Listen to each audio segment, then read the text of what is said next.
अस्सलाम वालेकुम फ्रेंड्स, मैं हूं आपका होस्ट इमरान और आप देख रहे हैं पाक न्यूज लैब यूट्यूब चैनल। आज का हमारा टॉपिक है सिंगापुर 80% इमारतों को सब्ज बनाने का हदफ। वीडियो की तरफ जाने से पहले आप लोगों से रिक्वेस्ट है कि आप हमारे चैनल को सब्सक्राइब लाजमी करें, बेल आइकन पर लाजमी क्लिक करें ताकि आने वाली हर नई वीडियो का नोटिफिकेशन आपके पास सबसे पहले पहुंच सके। तो चलते हैं वीडियो की तरफ।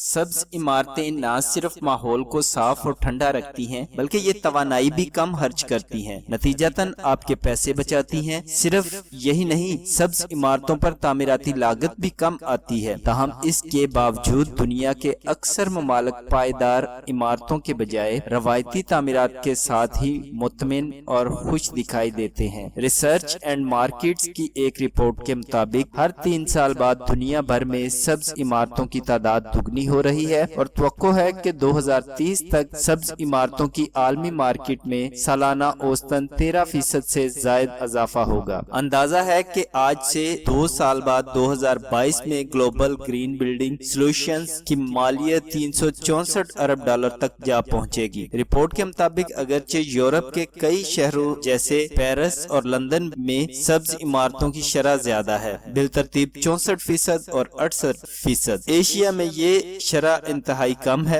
एशिया में सिर्फ सिंगापुर वाहिद मुल्क है जहां सब्ज इमारतों की तादाद निस्बतन ज्यादा है और इसकी वजह यह है कि सिंगापुर की हुकूमत ने 2011 में ऐलान किया था कि वो 2030 तक मुल्क की 80% इमारतें सब्ज कर देगी। 2017 के इख्तिताम तक सिंगापुर में सब्ज इमारतों की शरह 30% है, जबकि बीजिंग 11%, शंघाई 15%, टोक्यो 8% और हांगकांग 4% के साथ इस शरह को बेहतर बनाने के इब्तदाई मराहल में है। इन बिल्डिंग्स के एतबार से सिंगापुर अभी से ही एशिया में बेहतरीन मुल्क का एजाज हासिल कर चुका है। ताहम जहां तक हदफ का ताल्लुक है, इस सिलसिले में अब तक होने वाली पेशरफ को देखते हुए माहिरीन को शुबा है कि सिंगापुर की हुकूमत 2030 तक ये हदफ गालबन हासिल नहीं कर पाएगी। माहिरीन समझते हैं कि सिंगापुर की हुकूमत बिल्डिंग डेवलपर्स, डिजाइनर्स और मकीनों के माबैन बेहतर डायलॉग को फरोग देकर ग्रीन बिल्डिंग्स की रफ्तार को तेज कर सकती है। तामीराती माहिरीन का कहना है कि जब 2011 में इस मंसूबे का ऐलान किया गया था, अदादोशुमार के मुताबिक 2017 तक हुकूमत सिर्फ 30% इमारतों को ग्रीन बनाने में कामयाब रही है। इसका मतलब ये हुआ कि अगले 12 साल में हुकूमत को मजीद 50% रवायती मवाद से तैयार इमारतों को सब्ज इमारतों में बदलना होगा। 8 साल की पेशरफ के पेश नजर ये कहना मुश्किल है कि आइंदा 11 साल में सिंगापुर की हुकूमत ये हदफ हासिल कर लेगी। माहिरीन के मुताबिक इसकी वजह यह है कि तामीराती शोबे से वाबस्ता लोगों को तामीरात को रवायती से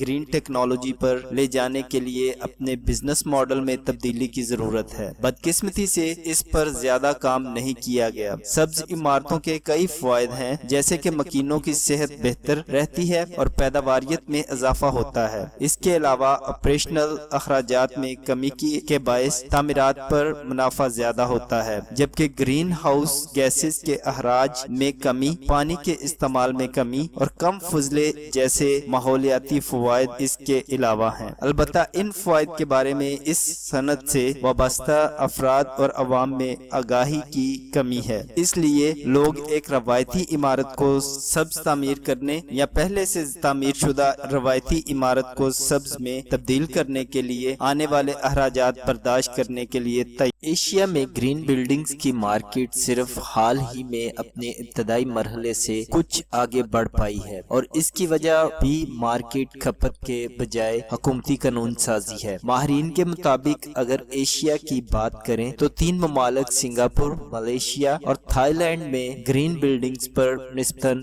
बेहतर काम हो रहा है और तवक्को है कि जल्द ही इन ममालिक में ग्रीन बिल्डिंग्स की तामीर हुकूमती सरपरस्ती से निकलकर निजी शोबे में भी शुरू شروع ہو جائے گی۔ ماہرین کے مطابق اس صدی کے وسط تک 1/3 عمارتیں گرین ٹیکنالوجی کے تحت بننا شروع ہو جائیں گی۔ تاہم زیادہ مسئلہ پہلے سے تعمیر شدہ عمارتوں کا ہے کہ ان عمارتوں کو گرین بنانے کے لیے جو سرمایہ درکار ہے وہ کہاں سے آئے گا، اور ان عمارتوں کے مکینوں کو کس طرح تیار کیا جائے گا کہ وہ گرین ٹیکنالوجی پر خرچ کریں۔ اس کی ایک وجہ یہ سوچ بھی ہے کہ سبز عمارتیں بہت زیادہ مہنگی ہیں اور اس کے مقابلے میں فوائد اتنے زیادہ نہیں۔ ماہرین کہتے ہیں کہ جہاں تک توانائی بچانے کا تعلق ہے تو لوگوں کا خیال ہے کہ توانائی صرف ایئر کنڈیشنر کے استعمال میں ہی خرچ ہوتی ہے، اس لیے لوگ نئی ٹیکنالوجی والے ایئر کنڈیشنر خرید کر سمجھتے ہیں کہ وہ توانائی کی بچت کر رہے ہیں۔ تاہم لوگوں کو یہ علم نہیں کہ دیواروں پر کیا جانے والا رنگ و روگن، تعمیراتی سامان اور دیگر پروڈکٹس کو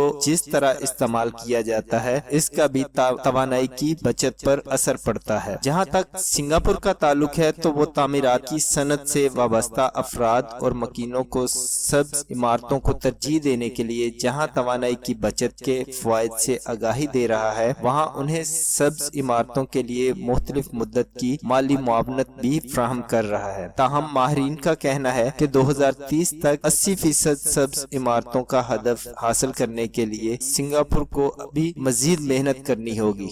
آج کے لیے اتنا ہی، ملتے ہیں نیکسٹ ویڈیو میں، تب تک کے لیے اجازت دیں، اللہ حافظ۔